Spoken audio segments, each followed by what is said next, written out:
no solo acá, sino también en Gran Bretaña, es de Margaret Thatcher y Milei de que está a favor. Y de ella va a hablar Celeste.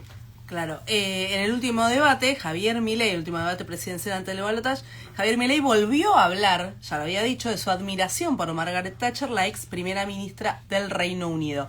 En Argentina, obviamente, hablar de Thatcher es hablar de la guerra de Malvinas, hablar del imperialismo, los crímenes de guerra como fue el hundimiento de Belgrano, estaba en zona de exclusión en ese momento, también de las políticas neoliberales, pero Thatcher también representa un recuerdo muy amargo para la mayoría del pueblo británico, por eso cuando se murió en 2013, hace 10 años, casi no hubo rincón en el Reino Unido donde no hubiera algún tipo de festejo.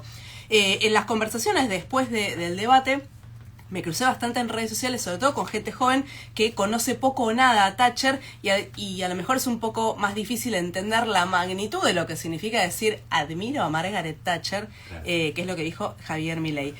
Thatcher fue primera ministra del Reino Unido entre 1979 y 1990, fue la primera mujer además de encabezar un estado. Antes fue diputada, miembro del Parlamento y ministra de Educación. Mientras estuvo al frente de esa cartera de educación, se hizo súper conocida por, escuchen esta medida recontra popular de Margaret Thatcher, recortó la copa de leche a los chicos y las chicas mayores de 7 años en 1971 y desde ese día la apodaron la ladrona de leche, que en inglés aparte suena mucho peor, pues le decían Thatcher the Milk Snatcher, en inglés rima encima, así que bueno, esa fue la primera medida famosa que tomó. Es tipo le toma la leche al gato, también, tipo parecido a eso.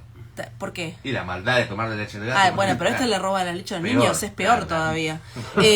Se hizo conocida además como la Dama de Hierro, un nombre que le puso un diario de la entonces Unión Soviética, la bautizaron así en 1976, y ella lo aceptó gustosa. En un discurso frente a sus colegas del Partido Conservador, claro, se autodenominó Dama de Hierro, textual de ella, ¿no? Si así es como desean interpretar la defensa que hago de los valores y libertades fundamentales de nuestra forma de vida. Mirá.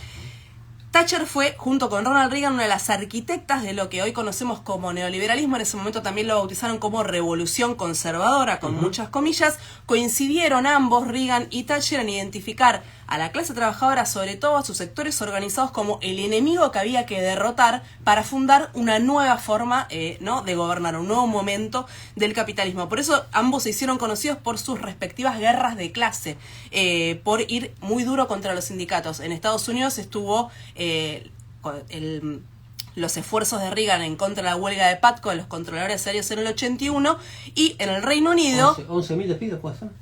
¿O 18.000? Ay, no me acuerdo. Números de ese tipo, ¿no? Claro, pero terminó derrotando una huelga porque consiguió que se la declare ilegal. Y en el Reino Unido, la huelga de los mineros entre 1984 y 1985, una huelga enorme y extensísima. Como es imposible resumir en poquitos minutos el perfil de una estadista como Margaret Thatcher, voy a aprovechar algo que dijeron en Twitter, en X, que es: si viste Billy Elliot, te cae mal Margaret Thatcher.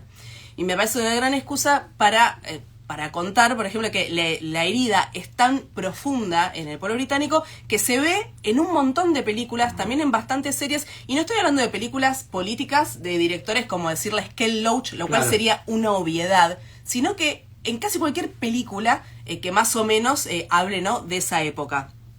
La huelga minera de los años 80 tuvo un impacto tan grande que tuve que elegir solamente elegí tres que a mí me gustan, pero hay otras opciones. La primera, obligada, obviamente, Billy Elliot.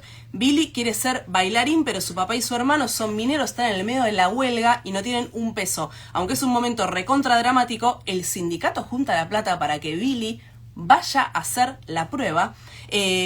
No solamente tiene una de las mejores escenas de enfrentamiento entre los mineros y la policía que viste en una película, sino que también tiene mucho de lucha de clases y fue bastante precursora en esto de las masculinidades. Tiene un montón de debates que hoy parecen recontra obvios. Cuando salió Billy Elliot creo que no tanto. La segunda, me pongo de pie y tomo una caja de pañuelitos, es Tocando el viento.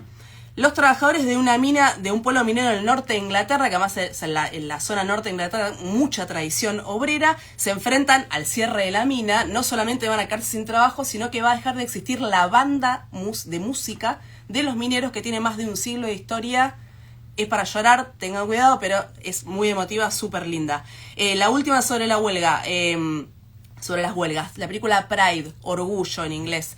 Esta película tiene un plus que, además de la huelga, habla de una alianza que siempre te presenta como una cosa imposible, que es la clase trabajadora, sobre todo piensen mineros, ¿no? Mayoría varones, los años 80, en el Reino Unido, y el movimiento LGBT. En los años 80, un grupito muy chico de chicas lesbianas, de chicos gays, organizan una campaña solidaria para juntar plata en el medio de la huelga minera, porque ellos lo que pensaron es, si Thatcher nos persigue a los dos, ¿por qué no nos unimos? Eso podría ser una unidad muy fuerte. Fue una cosa bastante intuitiva, pero demostró ser una alianza bastante importante. Durante el gobierno conservador de Thatcher se establece una legislación que se llamó Sección 28, que perseguía la homosexualidad, que fue un retroceso enorme desde la despenalización que había existido en el año 1967. Esa prohibición lo que hizo fue motorizar las primeras marchas del orgullo.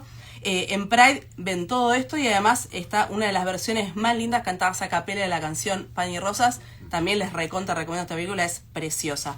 Irónicamente, la serie The Crown, que está centrada en la reina Elizabeth, deja bastante bien parada a Margaret Thatcher, porque bueno, un poco se ve el enfrentamiento entre ellas dos, pero o sea, como el core de la peste son, ¿no? O sea, es una cosa tremenda. Pero hablando de series, creo que una de las que mejor muestra la profundidad del impacto de las políticas de Thatcher es una que se llama Sherwood. Fue menos conocida, pero cuenta la historia de un pueblo minero que transcurre en la actualidad, donde las cicatrices siguen abiertas. Es un combo de policial y drama de la clase obrera.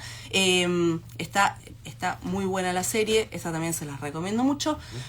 Cuando Thatcher se murió en 2013 hubo fiestas en la calle, sobre todo porque su muerte se sintió para muchísima gente como un desagravio, ¿no? De todas las políticas, todas las cosas que había causado con las medidas de sus gobiernos. Cuando se discutió hacer un monumento, la ciudad de Londres fue la primera que dijo, acá en mi ciudad no, sobre todo porque quería evitar las protestas, lo cual hace bastante... O sea, en Londres hay estatuas de casi todas las personas que gobernaron el Reino Unido, pero no de Margaret Thatcher, justamente porque nadie la quiere tener, digamos, cerca de esa estatua, porque todo el mundo sabe que va a haber... protestas, obvio. Claro. Entonces la estatua terminó en su ciudad natal, en Granham, y cuando anunciaron la fecha de inauguración se organizó un evento en ese momento en Facebook que se llamaba Tírele huevos a Thatcher. Se anotaron miles de personas, tuvieron que poner la estatua a muchos metros, digamos, alejados del piso, para evitar este torneo de láncele un huevo a Thatcher, que me parece un poco de justicia poética, porque hace unos años se publicaron 25.000 páginas de los archivos privados de Margaret Thatcher, y ahí se supo que antes de asumir como primera ministra, ella hizo una dieta bastante estricta que consistía en comer básicamente huevos. Pasaron 10 años de su muerte, este último 8 de abril de 2023, y todavía se hacen festejos, por ejemplo, en la plaza Trafalgar Square, que es como la Plaza de Mayo de Londres.